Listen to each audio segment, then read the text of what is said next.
Ben ritrovati cari amici, oggi raccontiamo una storia che sembra quasi uscita da un film, sembra L'attimo fuggente con il professor Keating, no? Lo ricorderete tutti, quel famoso film, amatissimo film, però è una storia vera che è capitata a un docente, a un insegnante, a un maestro, ecco mi piace proprio usare la parola maestro, ho il piacere di ospitare Giampiero Monaca, che saluto e ringrazio. Ciao Giampiero.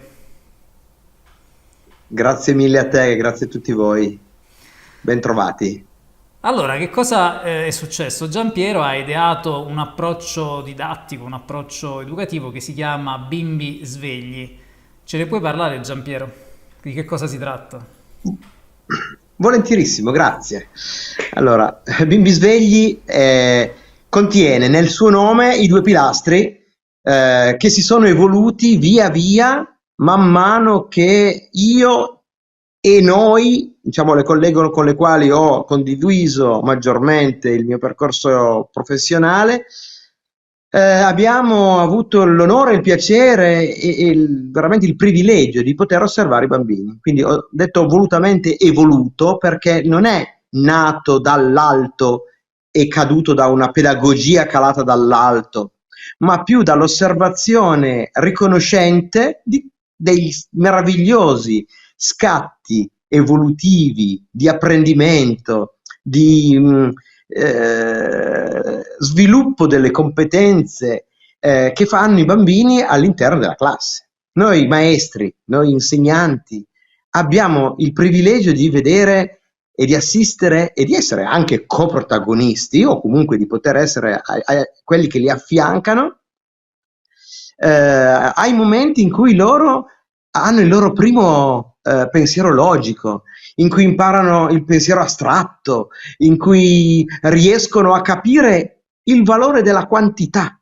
Allora, proprio questa gratitudine nei confronti dell'esperienza umana, oltre che professionale, che stavamo vivendo insieme a loro, ci ha portati in primis a desiderare di restituire questa eh, loro grande capacità, questa loro grande capacità di essere dei piccoli cittadini del mondo di oggi, in primis alle famiglie. Quindi abbiamo escogitato che cosa? Di fare una volta all'anno un momento in cui i bambini nostri incontravano un personaggio molto importante della vita sociale. Ci eravamo detti, ma perché insegnare Van Gogh e non fargli incontrare il nuovo Van Gogh, il Mozart di oggi?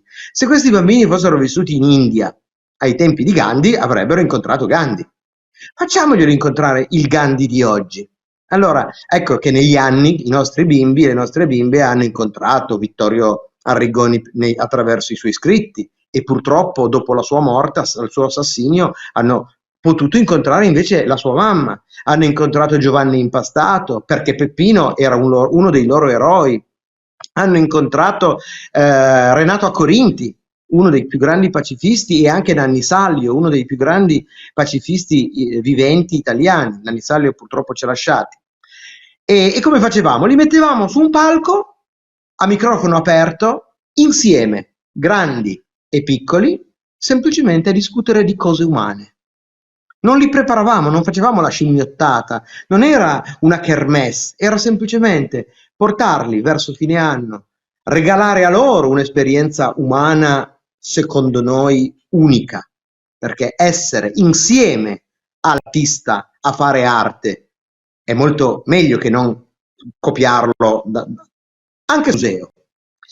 E contemporaneamente li restituivamo alla società, alle loro famiglie e ancora di più, visto che erano eventi pubblici, alla città, per dimostrare davvero che i bimbi, trattandoli comunque da bimboli, da cuccioli d'uomo che stanno crescendo, quindi senza caricarli, sovraccaricarli di sovrastrutture inutili e pesanti, ma sono dei cittadini giovani della nostra società di oggi, non sono i futuri cittadini di domani, sono anche i futuri cittadini di domani, ma sono i cittadini di oggi.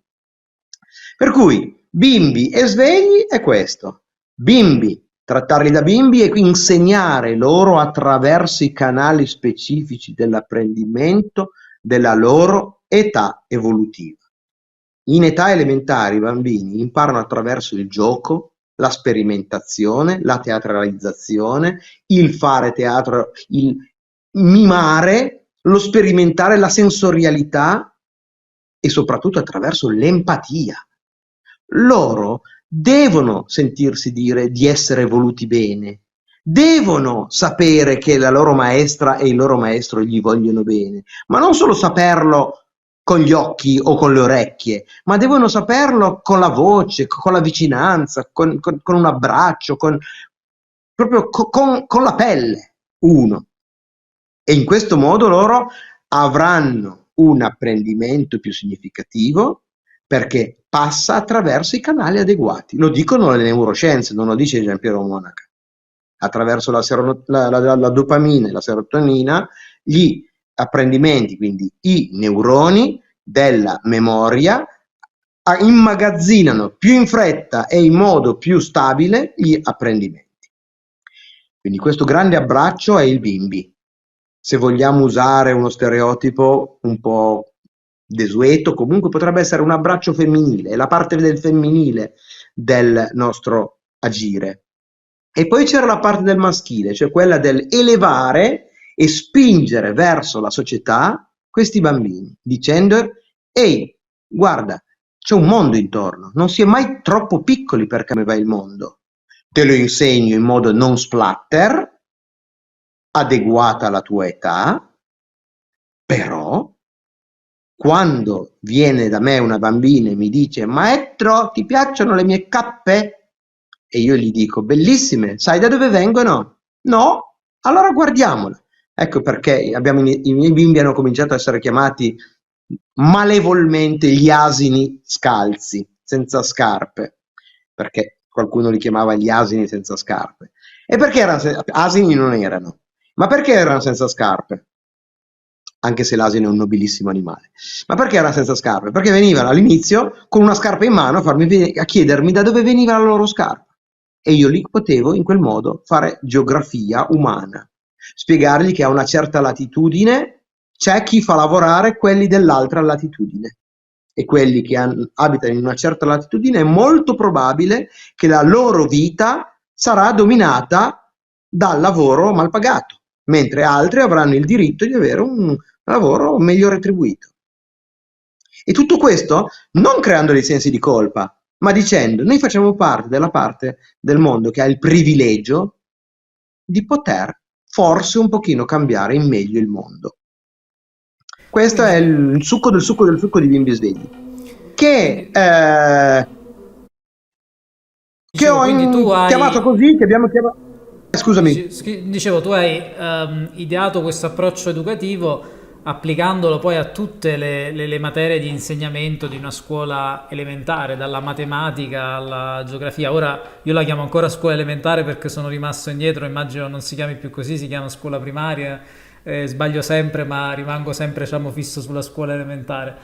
Quindi tu hai applicato questo tuo approccio educativo di insegnamento a un po' tutte le materie di una scuola elementare, combinando quindi l'insegnamento da imparare a fare i calcoli o anche imparare a leggere e a scrivere, però mettendo insieme anche un aspetto più sociale, se possiamo dire. Esattamente.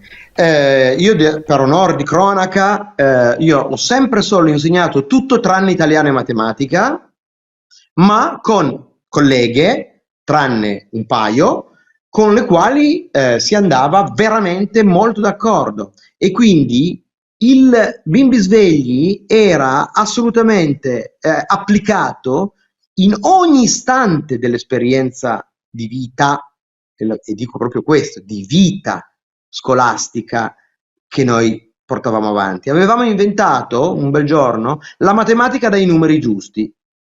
Ci eravamo detti: i numeri sono davvero così oggettivi oppure hanno una loro soggettività? 2 è meglio di 4 o è peggio di 4? Beh, dipende. Se 2 sono le sberle, se parliamo di sberle, 2 è molto meglio di 4. Se sono caramelle, 4 è meglio di 2. Adesso lo dico scherzando, ma Questo. Da lì sono venuti fuori una serie di problemi di vera matematica, che in realtà sono quelli che la maggior parte chiama i compiti di realtà, ma quando tu crei un compito di realtà, non stai creando la vera realtà. Ecco, per fare un film, come quello che si vede in sovraimpressione, abbiamo dovuto calcolare quanti metri quadri di fondale dovevamo dipingere, quanto sarebbero costati gli spostamenti in pulmino da un posto a un altro, quante ore dovevamo girare, per esempio, ma questi erano realissimi. In più c'erano appunto i problemi dai numeri giusti, che erano quelli legati a questioni sociali. Uno è stato, per esempio, se una persona vive in un campo in un campo profughi, quanto costa al giorno? Costa tot. E mandarlo a scuola? Costerebbe tot. Se questo ragazzino non va a scuola, costa di meno, fino a 20 anni, è vero? Beh sì, il numero è più basso. Ma se questo bambino, non andando a scuola, non impara cosa sono, per esempio, le divisioni fatte bene, e noi insegnavamo che la divisione si insegna per dividere in parti uguali, ha un valore e ha una validità etica il saper fare la divisione correttamente. Se non imparava che cos'era la giustizia, se non imparava la storia del proprio popolo, sarebbe diventato un bambino, oltre che un ragazzino, oltre che facilmente influenzabile, anche una persona che poteva essere fregata e poteva anche arrabbiarsi, arrivando fino a fare magari un atto terroristico. Quanto ti costa un atto quanto costano i danni, sia materiali che umani, di un atto terroristico? Siamo arrivati a fare questo calcolo e avevamo visto che costava molto, ma molto meno mandarlo a scuola. Ecco, i problemi con i numeri giusti erano sempre, avevano per esempio una base umanitaria, diciamo, poi c'erano i calcoli da fare in modo preciso e poi c'era un finale aperto in cui dicevamo semplicemente: e tu che cosa ne pensi? Per fare in modo che dall'oggettività del mero numero il bambino sapesse che capisse già da subito che ai numeri puoi far dire delle cose, e questo serve anche poi per metterti in guardia quando sarai grande, perché quando dicono è raddoppiato il numero degli incidenti da ieri, quanti ce n'erano ieri? Uno. Ah vabbè, adesso sono due. Vabbè, allora non è poi una tragedia. Insomma, ecco. E quindi noi proprio fare una scuola di vita, viva, vivente. E hai citato, stiamo guardando le immagini che vanno in sovraimpressione, sono tratte proprio da un film che tu hai fatto con i tuoi bambini, con i tuoi ragazzi. Avete girato un film che si chiama Antigone Stay Human, proprio ispirandoti alla frase di Vittorio Arrigoni, il giornalista che hai citato prima. Vorrei chiederti, Giampiero, tu quando hai iniziato ad applicare questo approccio didattico, educativo e dove? Ci sono due risposte a questa domanda. La più semplice è da subito, da quando mi hanno assunto nel 2007, dopo aver vinto abbastanza bene anche il concorso, perché mi hanno chiesto poi, essendo alto in graduatoria, se volevo, in quale provincia, in quale scuola volessi andare. Io ho chiesto la mia città e soprattutto la scuola dove avevo la sede scout, visto che facevo il capo scout, così ero casa e bottega. Quindi nel 2007 arrivo e inizio a fare quello che mi sembrava da fare. E la cosa più bella è stata il benvenuto della mia dirigente di allora, che è stato: Giampiero, mi raccomando, allora ti chiedo due cose. Primo, di portare il più spesso possibile i bambini fuori. Io ho detto ok, non c'è dubbio, e il piacere, tieni aperta la porta della classe quando fai lezioni in classe, perché sono stufo di vedere sto corridoio con le porte chiuse e la gente che strilla dentro. Benissimo, ho detto, beh, ce la posso fare.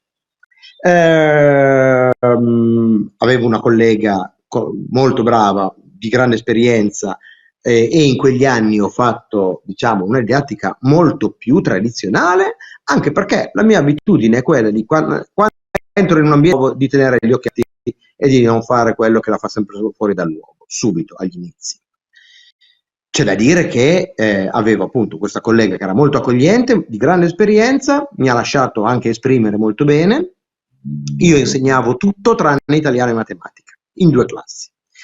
E però già in quel biennio, insieme abbiamo, ai bambini proprio, abbiamo scavato uno stagno, un piccolissimo stagno, che si vede anche da Google Earth però, al centro della scuola di Rio Crosio, di Asti, c'è questo piccolissimo, minuscolo stagno didattico di 1,5 metri per 1 metro, e noi molto orgogliosamente lo abbiamo vegetato, facendo attenzione a non mettere nessuna specie alloctona, quindi a fare una meticolosa scelta, andando fuori appunto per rii, per stagni, a raccogliere acqua, campioni di muschio, campioni di piante, semi, eccetera, anche uova di girino, in modo che il microambiente che andavamo a creare fosse sostenibile, per esempio. Quindi, diciamo, qualcosina di un po' particolare lo facevamo, ma nulla di particolarmente da segnalare. Forse un'altra cosa da segnalare in quegli anni era che mi chiamavano appunto il maestro il maestro dei ranocchi e il maestro dei bimbi senza scarpe, perché appunto quando arrivavano i bimbi, io andavo magari a fare una supplenza in qualche classe o c'era da sostituire qualche collega, e molto spesso capitava che mi chiedessero appunto da dove vengono le mie scarpe, cosa vuol dire made in China, cosa vuol dire made in PRC, cosa vuol dire questo, questo, quest'altro, e allora lì si cominciava a fare un po' di inglese e un po' di geografia e un po' di etica, eccetera, eccetera. Poi 3 anni dopo, quindi 7, 8, 9, 10, sì, nel 2010 ho iniziato a collaborare con una collega eccezionalmente brava, e abbiamo lì, tra il 10 e l'11, iniziato a parlare di bimbi svegli, e l'abbiamo dovuto iniziare a parlare per bisogno, perché fino a quel tempo noi eravamo i bimbi della terza C, poi i bimbi della quarta C, e poi purtroppo nel 2011 c'è stato l'omicidio di Vittorio Arrigoni, di cui noi in italiano, quindi ecco perché bimbi svegli è vero che in parte lo portavo avanti io, ma avevo una continuità in ogni materia. La relazione professionale e umana fra colleghi funziona, non c'è distinzione fra una materia e un'altra, fra chi fa che cosa, anche perché l'invenzione delle materie è una classificazione strumentale, a volte anche utile, ma non è che il sapere e la realtà sono divisi in materie. La realtà è la realtà e tu la approcci da diversi punti di vista. Così, mentre si parlava magari di geografia politica e si parlava degli ebrei, per esempio, di quando sono stati scacciati, poi si finiva a parlare della crisi israelo-palestinese, poi si andava in italiano a leggere un testo di Vittorio Arrigoni, ma quando lo hanno ucciso, appunto, gli sono saltate un po' le valvole ai nostri ragazzi, proprio perché noi non neghiamo ai nostri bambini la realtà. Certo, evitiamo lo splatter, come ho già detto, ma non è mai troppo presto per cominciare a capire come funziona il mondo. E quindi Hai abbiamo. citato Vittorio Arrigoni, il giornalista, scrittore, attivista ucciso barbaramente nel 2011 nella Striscia di Gaza. Lui raccontava proprio quello che accadeva accade, sono tuttora in Palestina, anche in questi giorni. Quelle terre sono sempre martoriate da attacchi da parte delle forze israeliane, ormai i territori occupati si espandono sempre di più, i palestinesi sono ridotti in piccole sacche, anche a macchia di leopardo.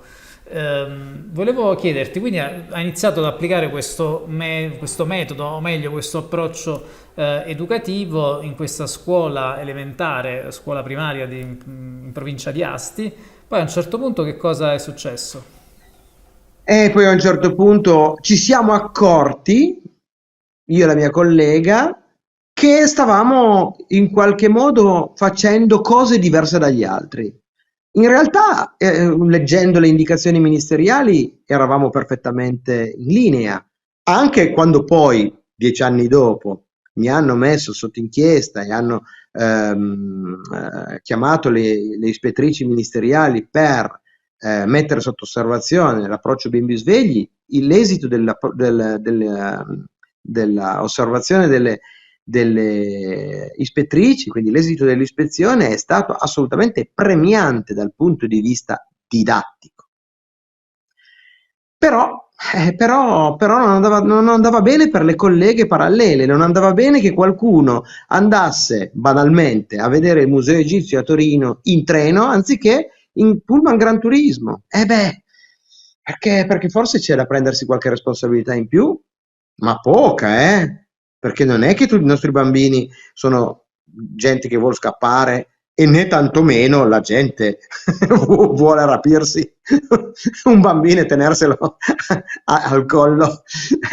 E quindi il rischio, il pericolo è solo quello un po' della scomodità, però purtroppo la scomodità ha fatto sì che anno dopo anno, le pressioni da parte delle colleghe, prima sulla dirigente, poi prima su di me, ma lì me ne facevo un baffo, poi sulla dirigente, che finché ha potuto se n'è fatta un baffo anche lei, poi la dirigente ha cominciato a cambiare, e poi sulla mia collega, che inizialmente se ne faceva un baffo lei, ma poi sai, dopo 1 anno, 2 anni, 3 anni che vieni sempre additato come quello che la fa diversa, che quello che è sempre sul giornale. È vero che andavamo sul giornale, ma andavamo sul giornale per qualcosa che, scusami se voglio essere, sono un po' giudicante, per qualcosa di serio. Non si può fregiarsi del fatto che la classe terza B è andata in biblioteca. E che cosa vuoi che faccia una classe di bambini? Va in biblioteca ogni tanto, va al A un certo parco punto, ogni scusami se ti tanto. interrompo, Giampiero, hai subito proprio un'ispezione da parte del ministero, cioè chi ha chiesto questa ispezione? Sì. La dirigente scolastica su Allora, pressione delle tue colleghe? no, in realtà è successo questo. Le mie colleghe e la dirigente, l'ultima dirigente non ostile, diciamo, le colleghe spingevano. L'ultima dirigente mi ha detto: guarda, fai così, senti, qui ad Asti l'ambiente è caldissimo per te.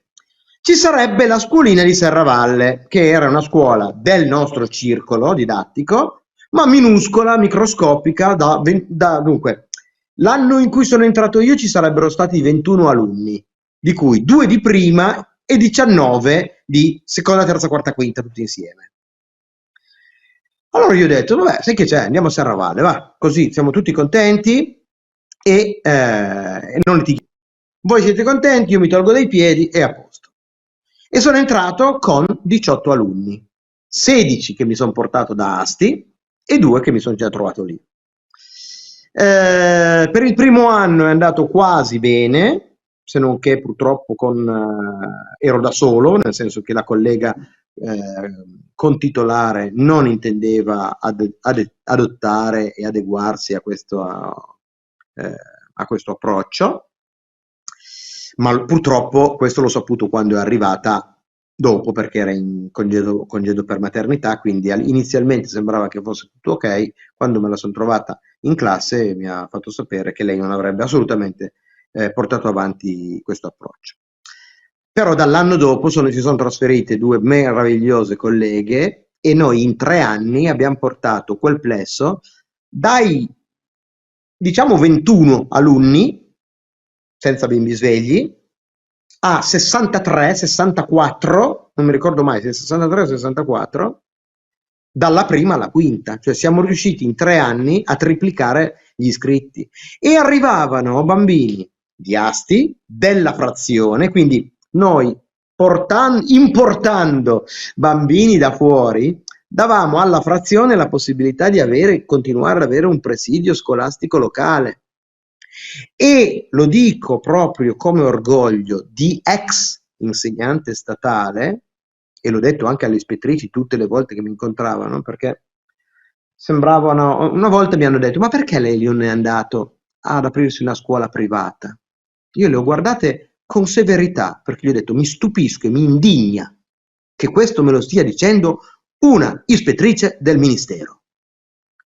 Perché nella nostra scuola, nel progetto Bimbi Svegli, sono arrivati bambini ex homeschoolers, realtà che io rispetto tantissimo e con cui ho ottimi rapporti. Ma io avevo il gusto del dire, noi siamo la scuola che riporta i bambini a scuola. Ecco, questo c'era. Quindi c'era anche un Noi eravamo la apprezzamento scuola. da parte delle ispettrici ministeriali, degli ispettori ministeriali su questo tuo approccio didattico? Sì, allora diciamo che il rapporto con le ispettrici è stato ottimo ma anche durante l'esecuzione del licenziamento, perché loro hanno detto, signor Monaca, noi non ce l'abbiamo con lei. Lei dal punto di vista di un maestro, della sua professione, lei è un ottimo insegnante, solo che ci sta offrendo la testa su un piatto d'argento e noi non possiamo che eseguire, perché siamo esecutrici. A me è venuto il magone in quel momento, ma non perché mi stavano licenziando, ma perché nella scuola pubblica italiana esiste la figura dell'esecutore, che pensavo che fosse rimasto al tempo di Giordano Bruno. L'esecutore. Sappiamo cosa vuol dire eseguire una sentenza. E in questo caso la sentenza è stata quella di, inizialmente, a onor del vero, quindi, come è stata la sequenza di distruzione di questa esperienza bimbi svegli? Prima mi ha dato il primo spintone dicendo, vabbè, fino adesso tu hai insegnato tutto tranne italiano e matematica, quindi hai insegnato le materiucole, quelle cose che dimostraci adesso che ti sai davvero guadagnare lo stipendio, come se ci fossero materie di serie A e di serie B, ma mi avevano obbligato a essere soltanto in 2 classi su 5. Peccato che però il resto del team a quel punto lì non fosse più quello originario, perché una aveva chiesto trasferimento per questioni familiari e un'altra invece era andata in pensione. E chi era arrivato? Persone che non avevano alcuna intenzione di approcciarsi alla didattica attraverso la metodologia e il sistema bimbi svegli. E quindi si sarebbe dovuto avere una scuola da 60 bambini, in cui tutte le famiglie al mattino si svegliavano tra le 6:30 e le 7 per portare i figli a 25-30 km di distanza per avere bimbi svegli. Ma in 2 classi avrebbero avuto bimbi svegli e nelle altre 3 avrebbero avuto scuola tradizionale. Per di più, questo è chiaro che avrebbe creato delle tensioni insanabili all'interno fra le varie classi e inevitabilmente anche fra colleghi, perché come faccio io a dire a un mio collega, per piacere, facciamo didattiche, perché non fai didattica esperienziale? Mi avrebbe tranquillamente detto, perché io faccio cosa voglio nella libertà della mia libertà di docenza, come fai tu. E io gli avrei dovuto dire, hai ragione. Ma questo perché purtroppo? Perché la dirigente, ormai insediata, l'ultima dirigente che abbiamo avuto, aveva omesso di presentare al collegio docenti, no guarda ce l'ho tenuto qua, questo documento qui. Quando il collegio docenti ha dovuto avallare il nuovo piano triennale di offerta formativa, tutti ci siamo messi a elencare tutti i progetti, tutte le varie attività che volevamo inserire nelle nostre classi, dall'equitazione alla panificazione, dalla pet therapy al contrasto al bullismo, tra cui anche un progetto chiamato Bimbi Svegli in Natura, che poi avremmo applicato ciascuno di noi insegnanti. Peccato che in quel collegio docenti la nostra dirigente, senza dare alcuna motivazione, si sia dimenticata di proferire questa parola. Io ho pensato che fosse una dimenticanza sanabile e ho pensato che di solito chi fa un errore poi lo aggiusta e lo sana, e così non è stato. Per cui prima mi sono preso del bugiardo in giro perché parlavo di progetto bimbi svegli e invece venivo costantemente smentito dicendo ma al quinto circolo di Asti non c'è un progetto bimbi svegli. È vero, formalmente non c'era perché qualcuno aveva omesso di presentarlo. Ma tutte le famiglie si trovavano, quando si iscrivevano a Serravalle, a mettere una X sulla casellina. Vuoi il progetto Bimbi Svegli? Sì. Per 3 anni hanno messo casellina progetto Bimbi Svegli. Però la dirigente ha detto che era un errore. Boh, non doveva esserci la casellina, l'errore di qualcuno, non si sa chi lo paga, o meglio, l'hanno poi pagato i bambini. Perché? Perché io non mi sono voluto piegare o prestare a questa pagliacciata della scuola di campagna in cui la gente va cercando un certo tipo di dinamica e un certo tipo di approccio scolastico e se lo prendono soltanto in 15 o 16 e tutti gli altri 30 e 40 invece si prendono una scuola tradizionale, pertanto così stanno a casa loro, che è molto più semplice ed ecologico. E quindi ho chiesto un anno di aspettativa. Dopo l'anno di aspettativa, in cui avevo auspicato e anche avevo preso, tra l'altro, ero stato segnalato e avevo vinto, chiamiamolo così, si chiamano così i premi, vinto uno fra i premi, tra le 25 migliori pedagogie d'Italia al Festival dell'Innovazione Scolastica di Valdobbiadene, alla presenza del Bianchi. Così come anche la ministra Azzolina aveva presentato una ricerca proprio sull'approccio bimbi svegli. Quindi non è che ci sono 5 tesi di laurea in cui viene osservato il progetto bimbi svegli e la sua riuscita sia da un punto di vista didattico e della verifica delle competenze e sia proprio della costruzione del sé, sulla valorizzazione della persona come individuo. Tutto questo è stato spazzato. Io sono tornato dall'aspettativa e mi sono trovato trasferito in un'altra scuola. Indovina quale? Quella da cui mi avevano buttato fuori prima. Quindi cosa succedeva? Sarebbe successo che Serravalle veniva rieducata in toto dalla task force inviata lì per cancellare qualsiasi traccia del progetto precedente. E così è stato. Sono arrivati a cancellare persino le frasi importanti che i bambini o leggevano perché gliele avevamo scritte noi, ma delle frasi di Gandhi, di Thoreau, oppure me inviato in una scuola a me, diciamo, abbastanza ostile, a far cosa? A seguire la mia linea? A trovarmi sempre in disaccordo con le colleghe e colleghi? A mettermi in mutua, come qualcuno mi ha consigliato? No, no, io non la baratto questa cosa, non baratto la mia libertà e soprattutto l'onestà nei confronti dei bambini con uno stipendiucolo o stipendione. Io non ho mai sputato sullo stipendio statale.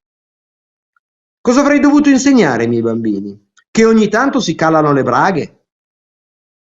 Avrei dovuto dirgli, vabbè, abbiamo scherzato, adesso voi vi beccate le maestre che vi insegnano a non pensare più tanto a certe farfalle a cui noi pensavamo prima, perché io mi voglio salvare la futura pensione? No, gliel'ho sempre detto. Ci sono disobbedienti che hanno cambiato il mondo e ognuno di noi si deve trovare il proprio punto fra il coraggio di deflagrare brillando come Antigone oppure quello di raccontare, tenere duro e ci vuole tanta forza anche in quello, sopravvivendo, raccontando la storia perché qualcuno magari riprenda il filo e lo porti avanti. Questo me l'ha insegnato una delle mie bambine, quando parlavamo di Peppino Impastato paragonandolo ad Antigone. E io ero fiero di loro quando dicevano che Peppino Impastato era come Antigone. Avevo qualche problema con questa sorella che sopravvive, che non ha il coraggio di disobbedire, che si chiama Ismene. Ma una mia bimba mi dice: Ma Giampiero, ma se Antigone è come Ismene, se Antigone è come Peppino Impastato, allora Ismene è come Giovanni Impastato. Ma a noi sta simpatico Giovanni Impastato, l'abbiamo incontrato, gli vogliamo bene. E così io lì, grazie a Elena, ho imparato a voler bene anche a Ismene, cioè anche a chi non ci lascia la pelle fisicamente e accetta il peso, perché è anche pesantino, il peso di andare avanti raccontando la storia e tramandandola, perché non si perda del tutto. Perché è chiaro che senza il E fratello di Peppino Impastato Giovanni, ma anche senza la madre che ha svolto un ruolo importante, noi magari non avremmo nemmeno conosciuto quella storia di Peppino Impastato. Peppino Impastato non sarebbe stato un giornalista che lottava contro la mafia, no, per la bellezza della sua terra, ma sarebbe stato magari il terrorista che esatto, voleva il fare, terrorista diciamo, sfigato, manco capace di far esplodere le bombe. chiaro, chiaro. E poi quindi Giampiero arriviamo alla conclusione della nostra storia, E cioè arriviamo alla come... conclusione che semplicemente, allora, cosa è successo? Che io sono tornato dalla aspettativa e ho preso servizio regolarmente, nel senso che ho firmato la presa in servizio il 26, se non sbaglio, di settembre e dovevo entrare in servizio il 28. No, scusa, il 29. O il, vabbè, o il 28 o il 29, non mi ricordo. Bisognerebbe guardare il calendario. Il giorno prima della presa di servizio, siccome io sono abituato a non mettere nei guai le persone e di farmi io le mie battaglie, ho scritto una lettera alle famiglie della classe che non avrei accettato, dicendogli non ce l'ho con voi, ma non si possono barattare né gli affetti e né i valori. E gli ho detto, voi siete una prima elementare di tempo pieno, avete tutto il diritto ad avere un team docente stabile, un team docente sereno. Io non sarei sereno di sicuro, perché sarei sempre con il cuore e con la testa ai miei bimbi, alla mia scuola e alla ingiustizia che gli è stata perpetrata.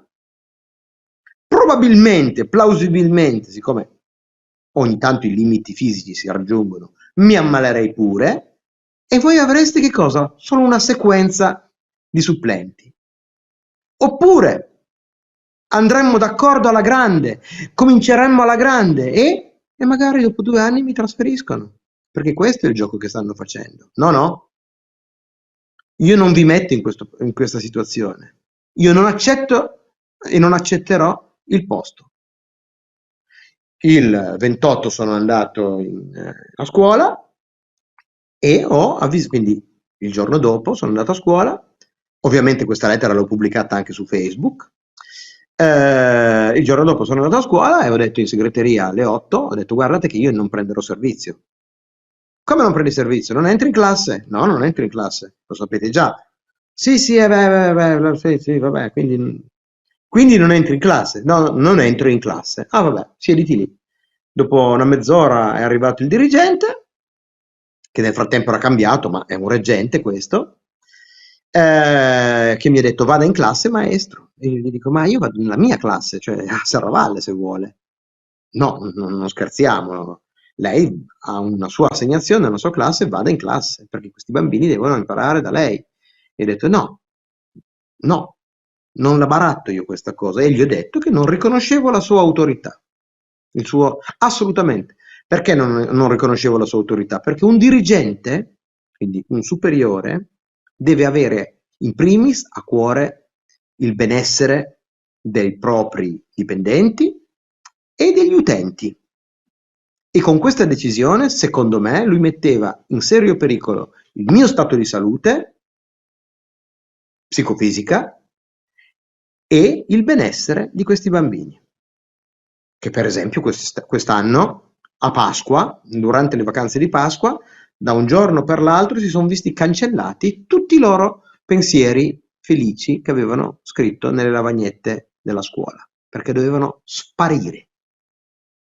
Il dirigente mi ha detto: vabbè, s'accomodi fuori, si sieda lì sulla panchina vicino alla fotocopiatrice, e io, per non incorrere, non incappare immediatamente nell'abbandono di posto di servizio, sono rimasto lì 20 giorni e far niente, ad aspettare di fianco alla fotocopiatrice. Poi, siccome era pesantina da un punto di vista psicofisico, perché nessuno che ti saluta, nessuno che ti parla, sguardi bassi, anche le persone con cui prima lavoravo e collaboravo, occhio basso, e poi non si sbloccava niente, ho detto a me stesso: vabbè, facciamo così, visto che tanto io non riconosco l'autorità del dirigente, facciamo che andare a parlare col capo. Per cui ho scritto sia al dirigente e sia al ministero che avrei trasferito temporaneamente la mia sede di attesa di risoluzione di questo increscioso eh, evento presso Viale Trastevere 76A, cioè il portone del Ministero dell'Istruzione. E lì sono stato un mese. Ogni mattino io arrivavo, piazzavo la mia seggiolina, piazzavo i due cartelloni assolutamente rispettosissimi dell'istituzione, tant'è che ho avuto anche i complimenti della Digos. Sono stato lì in attesa e ho depositato presso l'ufficio posta interna del Ministero o le mie dimissioni o la richiesta di avere un colloquio con i due dirigenti generali del Ministero e con il Ministro in qualità di vertici politici e vertici amministrativi, per dire: insomma ragazzi, mi dite che sono perfettamente in linea con le indicazioni ministeriali, mi date i premi. Alcune università statali, non università libere, università di questo e di quell'altro, statali, hanno dato la tesi di laurea in cui hanno fatto degli studi su bimbi svegli, il premio l'ho già detto, due ministri si sono esposti in prima persona, ci sono stati dei parlamentari che hanno fatto 5 interrogazioni parlamentari, e io faccio la fine del pollo esclusivamente perché ci sono delle invidie tra lavoratori interni che non riescono a essere risolte da chi è preposto a dirigere l'istituto, cioè dai dirigenti della scuola.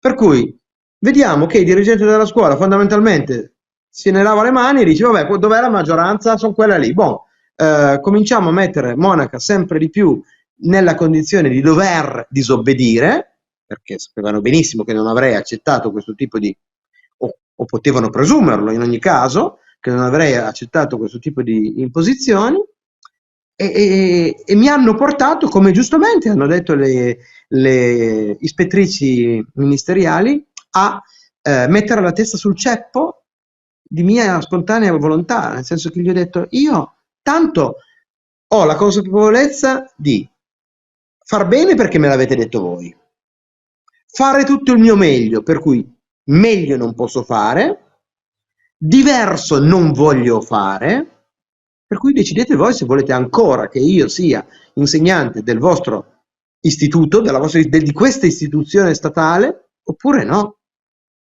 E allora hanno detto no.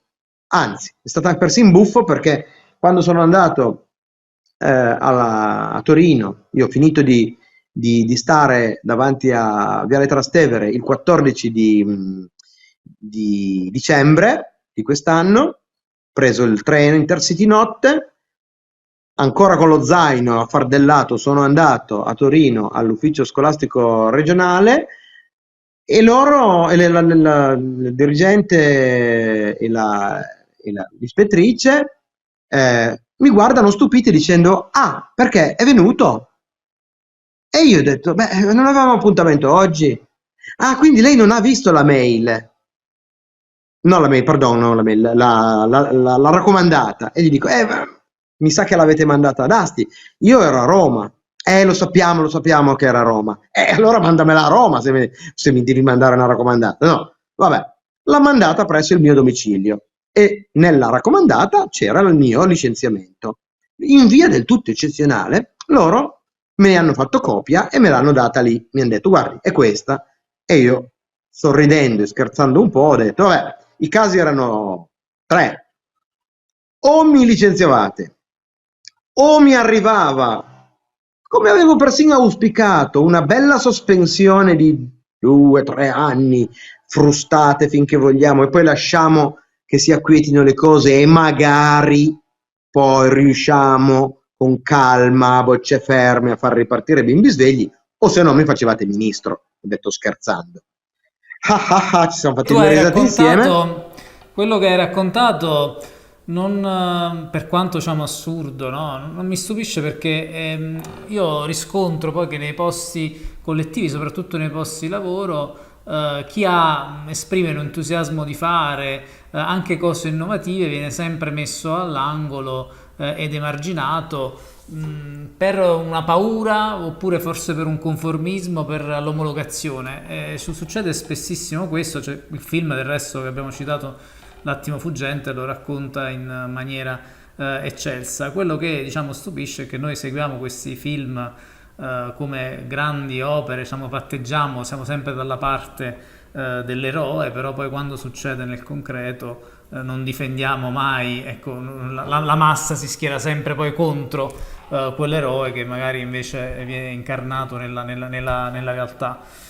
Allora io in conclusione di questa intervista ti vorrei chiedere, Giampiero, che cosa farai, che ne sarà di Bimbi Svegli, quali sono i tuoi progetti?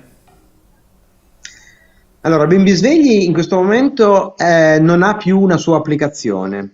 Ad Asti non esiste alcuna realtà Bimbi Svegli. Io porto avanti in maniera totalmente volontaria e a livello esclusivamente umano, con le famiglie che lo desiderano, che stanno continuando, a portare avanti una didattica esperienziale all'aperto con i loro bimbi e le loro bimbe fin quando non avranno fatto la quinta, perché era questo il nostro patto prima di partire, come direbbe Fiorella Mannoia, nostra tra l'altro carissima amica.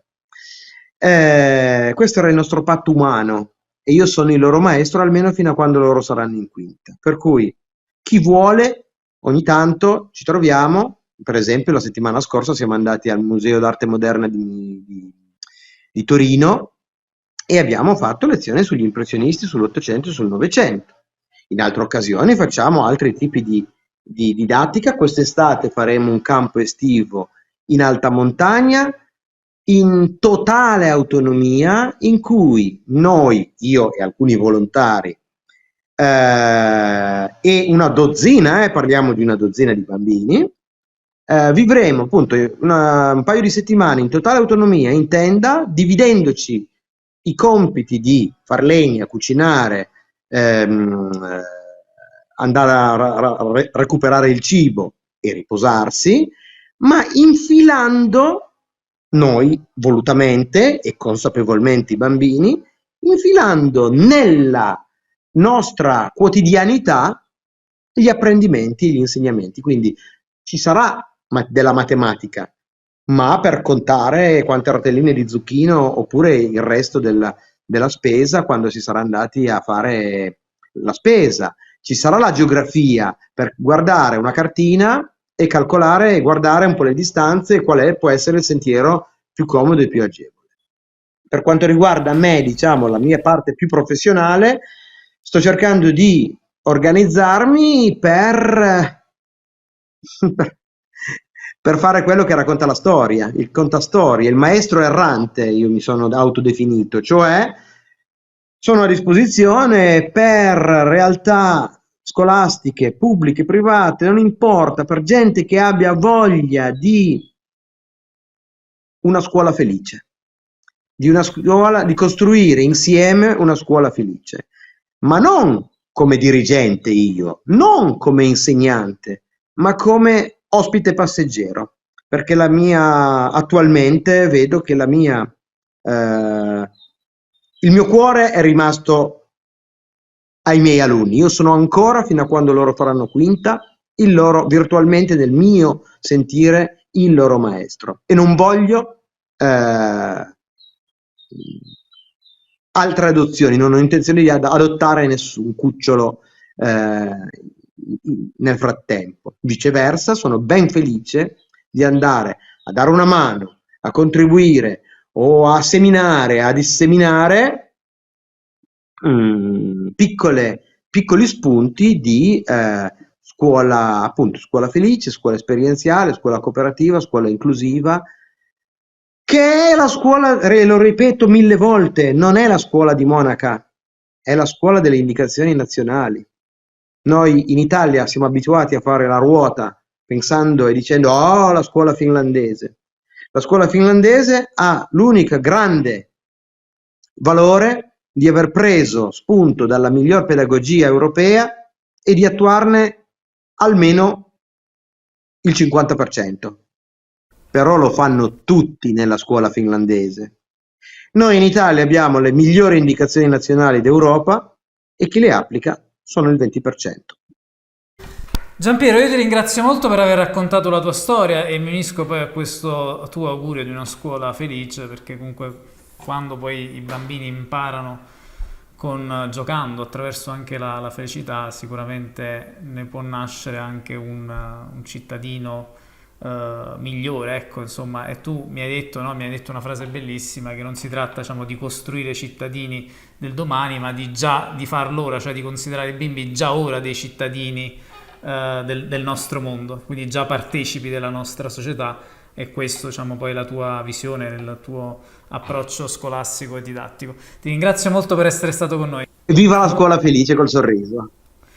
Grazie, grazie mille e grazie a voi che avete seguito questa intervista. Vi ricordo che noi viviamo soltanto grazie alle vostre libere donazioni, è molto importante garantirci un contributo anche piccolo per fare in modo che il nostro progetto di informazione libera e indipendente possa proseguire. Grazie di cuore a chi l'ha fatto e grazie a chi lo farà. Al prossimo aggiornamento.